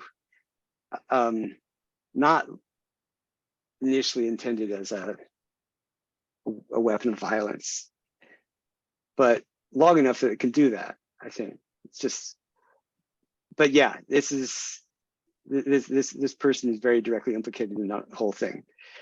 I'm gonna like study him so I'll recognize him even if he's among other scorpion people. Okay, yeah, there's definitely a pattern to the carapace that you would recognize again, let alone the very recognizable harness. Yeah. So the strategist says, all right, in 3 days. 3 days then. Let's start that clock now. I thought you said you were still moving into your new base of operations. That's not going to delay things more. The scorpion person looks annoyed and says, well, if you want it 3 days from now, we don't have to fully move in. We could we could just fill our water skins and take whatever provender we can find on the first day and move out. I think your howling is a little mollified at that. Like the ghosts are throwing visions in front of your eyes of beds slept in somehow and tables overturned, and like that's receding now. The strategist is like, good, yes, just take the low-hanging fruit, so to speak, and just get over here. Just as soon as your troops are refreshed. How many your people, use that word sort of with scare quotes, like how many of your people can you get over here in 3 days? And one of the scorpion people says 50. I think we could have 50 armed, rested troops here. That should be enough to take your city, also scare quotes. And there's a little uneasiness among some of them, and but they mostly seem down with this plan. So I think one of them looks at you, Alara, and says, looks at Nulos, so to speak, and Solon, and then at you and says, so Nulos, well, what's your people to coordinate with the scorpion captain here to make sure that the city gates will be open and that you can take care of any resistance before it becomes a problem? Of course, I can absolutely do that. Good. All right, then when Khifrit comes to life on the dawn of the third day, we'll begin, which hopefully will all be over by noon. What do you all do? Zaal, what do you do? Are you trying to? Oh, I'm just like shutting all the way up. I'm like, this is weird. I get that you're like I understand that you're doing a thing and doing espionage. I'm just like deeply uncomfortable. I think the sand table looks like the perfect place to really roll in and scratch those hard to reach places. It's like this sandy bank near your home. Yeah, I'm just fighting the urge to rub on every surface. I really wish you had like rolled a miss on fish out of water, and that would have been beautiful. Like, Like, just peeing in a corner somewhere. Or it's not... yeah, discreetly.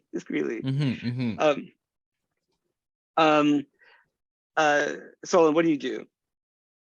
Looks like they're breaking up. Mhm. So, tell me what the city gates look like.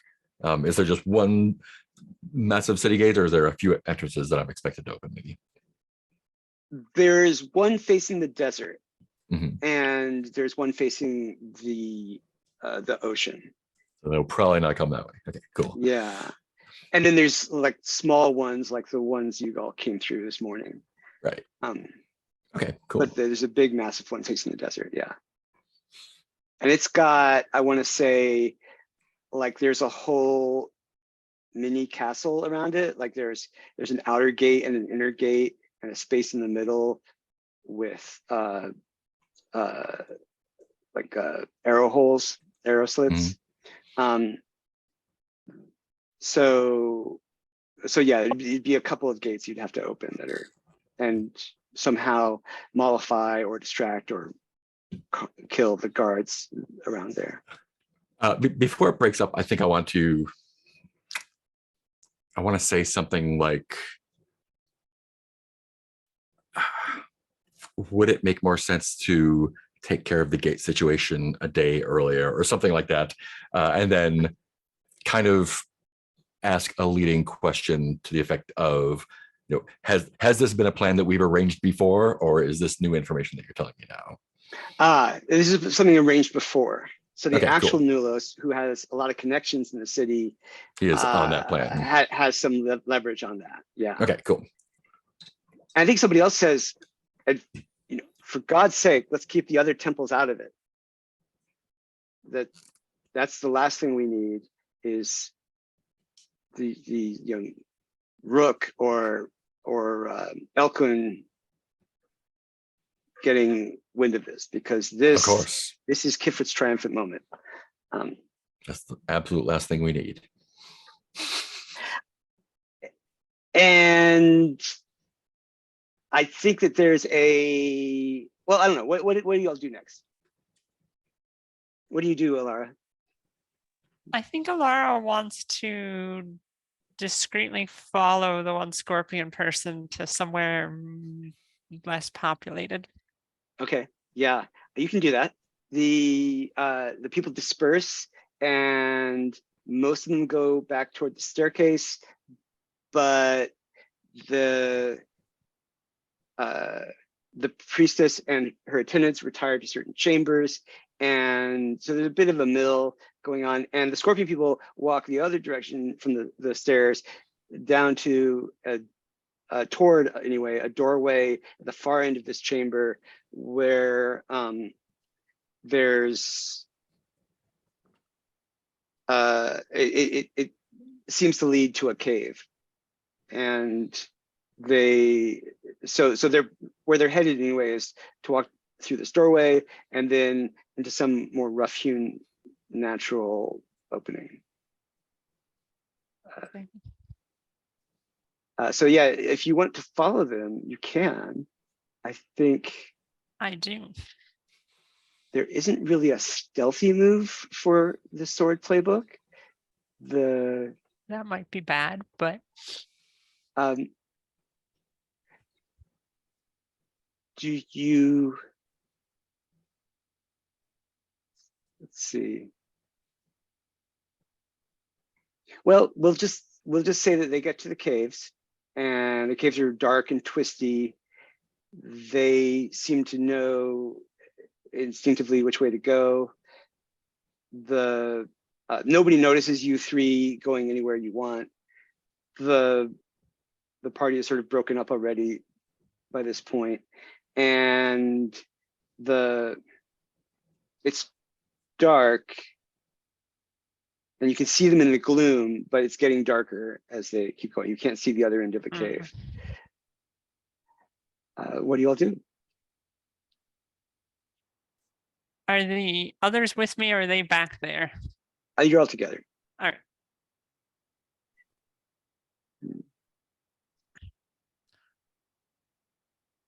I will do violence when you guys say it's the right time to do violence.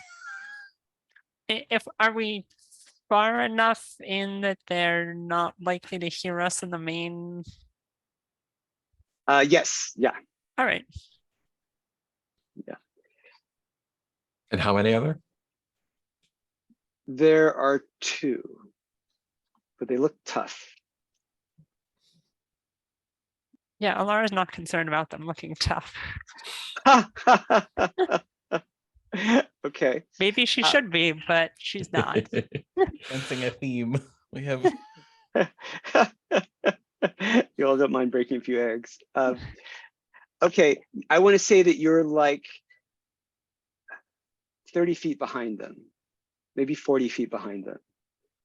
They do, in fact, move quickly with all those legs. One of them, I want to say, so mostly they have, from waist up, they're humanoid with these really gnarly chitinous hands, but one of them, one of them has 2 humanoid hands. The other one has 1 hand and this enormous scorpion claw on the other arm. Looks really heavy, and it's kind of built up around the shoulder to move this thing. Do you have any light source of your own? Or are you still going off the gold reflecting from the chamber you've left? I don't think we have anything, unless Okay. Solon can magic up something, but I don't know whether It would, of course, alert them to your presence. Yep. Yeah. But so far, they don't know that you're there.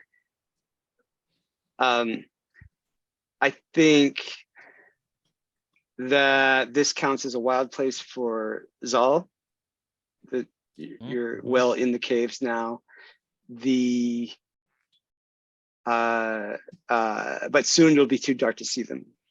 So what do you all do?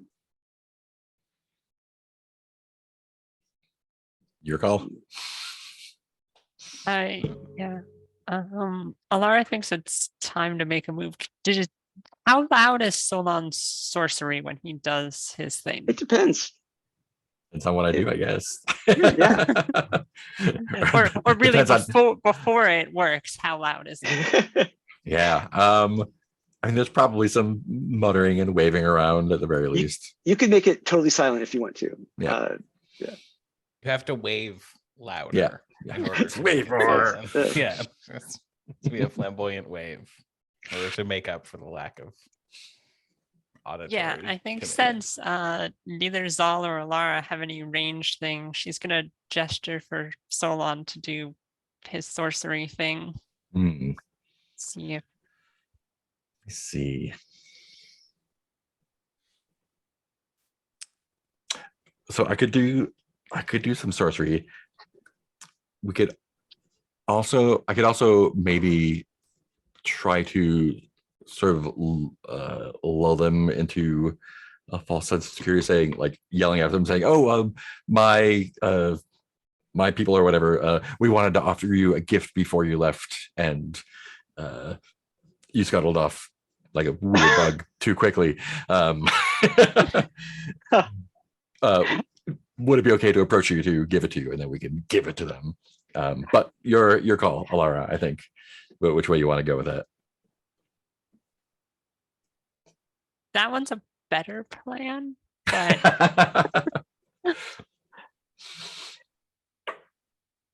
And the only attack thing I have is I can do an Eldritch Blast, which does 1 mood.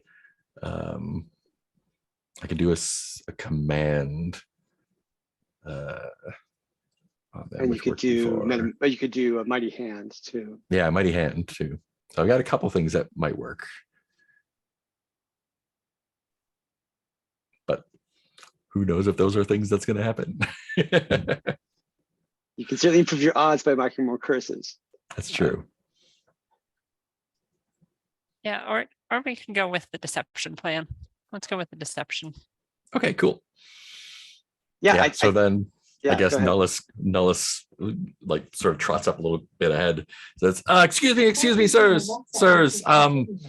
Maybe it's an answer given when you are not sure. if Thank the you. Echo, response will stop. be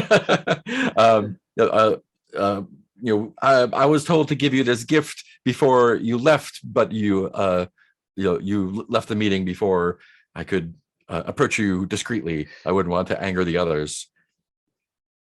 Oh, gift. That's a Think gift of great value to you, to cement our alliance. the one with the huge claw looks skeptical and kind of starts approaching you in a aggressive way, but the other one sort of holds him off and says, all right, gift. Is still keeping their distance. He says, what kind of gift? What do you think humans could possibly offer great beings as yourself?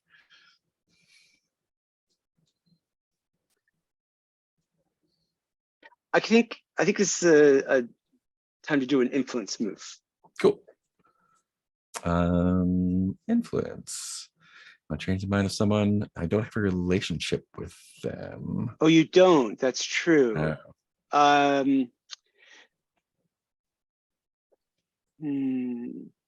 Would it make sense? Like, would this be a fake speak your heart? Is that a thing that's a thing, or does it have to be an actual? I think you would. Yeah, that's weird. I think you would need to roll with 2 fake relationship dice because Nulos has a relationship with them. Nice, I love it. And that's the angle you're doing. Okay, let's see how that works. Only those 2 dice. And you could add curse dice to this as well, but maybe you want to save the curse dice. A 10. Oh, great. Okay, that's a partial success. So you need to mark a mood, and they buy it for now. They're like, well, you do make very good weapons. It's expensive for us to have a forge, so we usually don't bother with it. We find whatever weapons we can take from our dead enemies. Of course. Yeah. And I'm going to mark loathing. Good, yeah. And they sort of both chuckle over the weapons taken from their dead, and sort of clank around the weapons they're carrying on their torsos, and they come toward you. The one with 2 hands first, and the one with the big claw trailing about 10 feet behind. Yes. Of course, my sword companion has one of the finest forged weapons available that we thought would be a proper gift for you. Would you like to give it to them? Okay, yeah. The one with 2 hands is got a curious expression to the extent that you can read an expression, and is sort of the spines on their head are flexing back, and they come up to you and says, to Alara, say, let me see this sword. Is this the one with the knife or the one without the knife? This is the one without the knife. Okay. Yeah. Is this a time I can use end the conversation? I think so. All right, yeah, because I want to just like draw back I imagine I have a cloak or something to like show the scabbard and go like I'm going to show it off, and then just pull out the sword and slit his throat. Yeah, absolutely. You're I think, yeah, and the scorpions have like blue copper blood, like Maybe, yeah. like crabs. Yeah, Horse it's like crabs, blue blood comes out and kind of, and then the whole scorpion body seizes up you know, Mhm. and the legs kind of come in close and the tail contracts, and the body, the torso, sort of falling forward, kind of constricts back, like there's muscles in their back that are kind of pulling them into a ball, and the hands are like this, and it's like this pale yellow carapace, you know, with this blue blood all over it, and the one further back with the big claw and your childhood friend's knife sees this and leaps forward, as is enraged. I'll mark furious. But you're down one scorpion person, so that's good. I feel like I would have been waiting for the moment. So when they Uh-huh. like come Uh-huh. up, I will endeavor to catch them off guard from the side if they're going for Alara, to do a little Okay, stab, in the excellent. I'm Yeah, gonna you will. take a curse because I'm hell bent now on getting those doom moves. So Yeah. they seem fun. I want to see how they go. Well, you have disastrously terrible boundaries. Sounds That great. sounds about right. Yeah. Sounds correct for me. And so I rolled. Why do I find this so hard to? What, the 7, roller, the dice roller? 10. Got it. Okay. 10. So it's a partial success. You're doing lunge, I assume? Aaron? Yeah, and we will carry on with the. I'm just going to inflict grievous harm and ignore the Okay. consequences. Okay. This bruiser, you are getting in close, as is the way of the boar, and their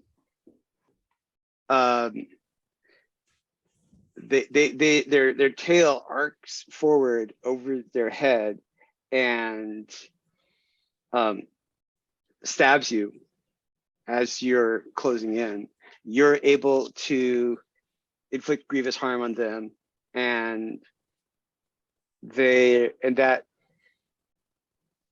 gives them the grim and shocked moods, because they did not expect your energy coming forward like that, but they get you pretty hard. So you mark 2 moods.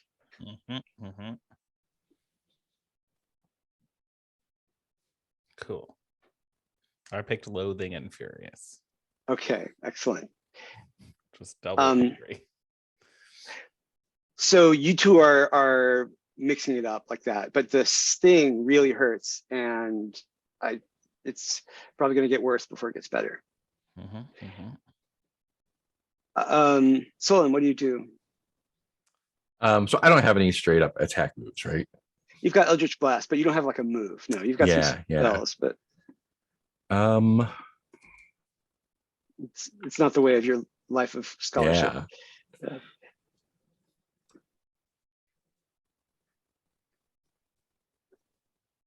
Ooh, could do that. Gosh, I don't know. Yeah, let's throw some magic around, see what happens. I'm going to use my glory die there. Throw another d6 on there. And you know what? I'm going to throw that last curse dice on there. Why not?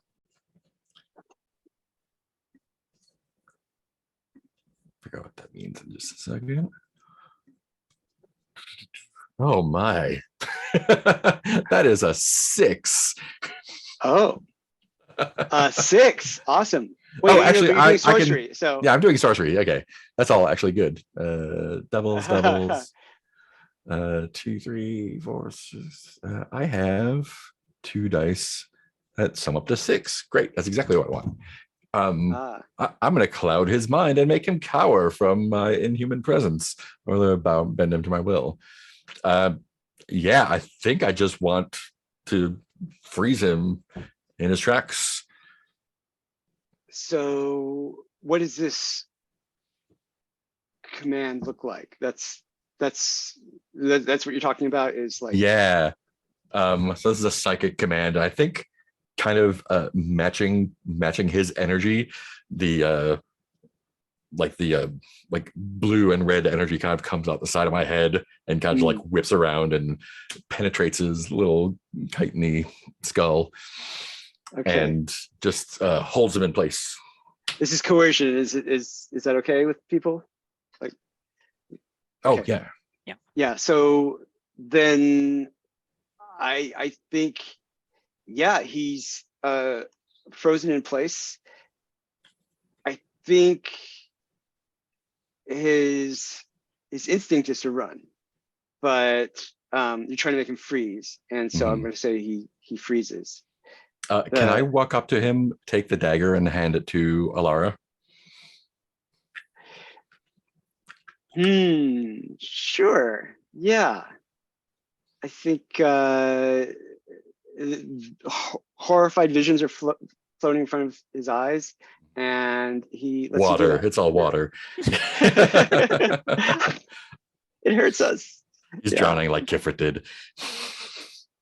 But I think you get to do one thing to him before this spell loses its effect. And then you're able to get the knife and give it to Alara, and then something snaps in him and he just runs away. He bolts.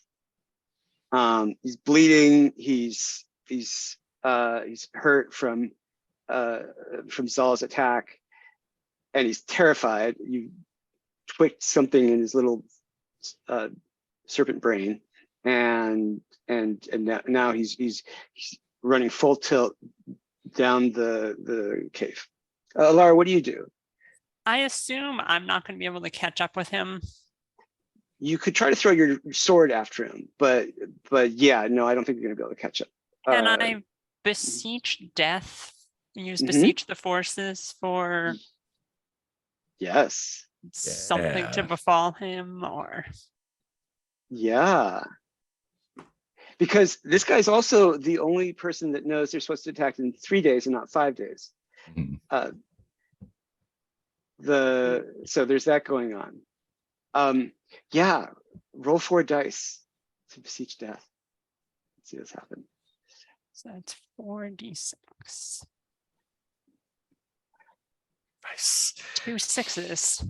Oh, great. You are in Rook's domain because you're surrounded by earth and stone. And I think like a bunch of gravel and rocks from a rock slide come up and assemble into the form of a tall, imposing, very grim looking man. And you see like just little glints of some kind of quartz or garnet for eyes, and speaks with a voice like rocks sliding together. And it says, what do you ask of me, my favored child? I ask for his death, and she points her sword at the scorpion. What do you demand?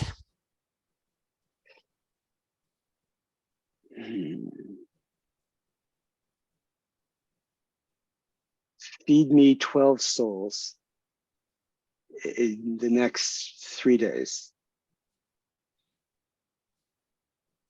I will take this soul for you. This soul, as you said,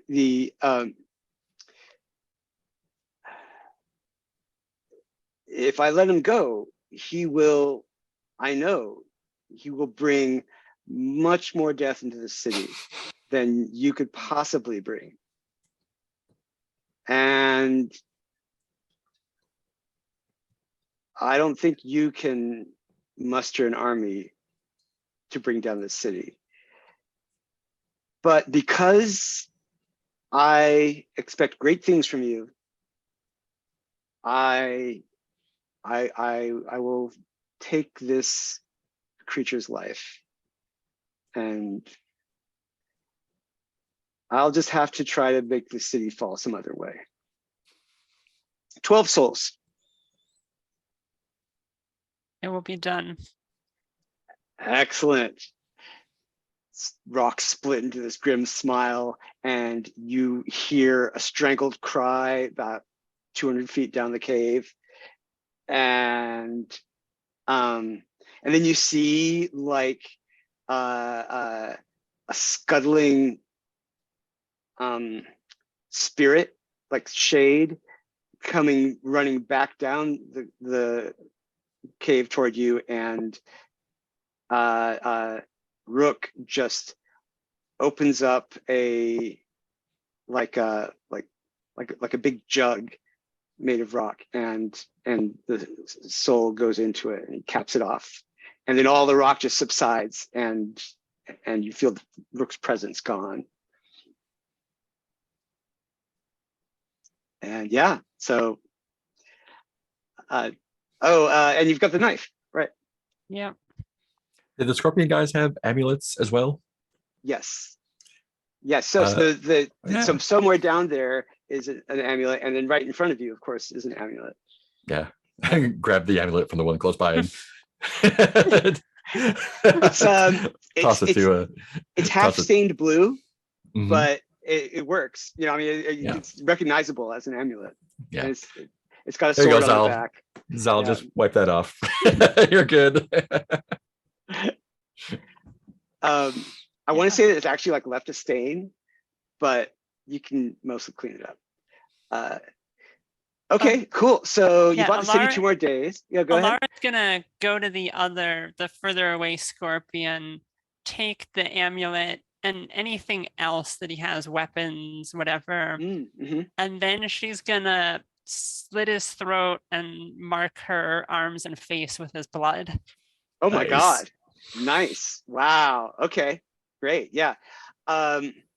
Like, I think his body is like crushed under a bunch of rock, and you can barely see out there, but you can take all the stuff. There's a long spear, there's a sword, and yeah, if there's anything else that you think he should have, you can take it. You can let me know. Okay. Excellent. And you got an extra amulet. And this one's like all scratched out because it's been crushed under rock, but it's still in one piece. Yeah, this is probably a pretty good place to break. Yeah. We could,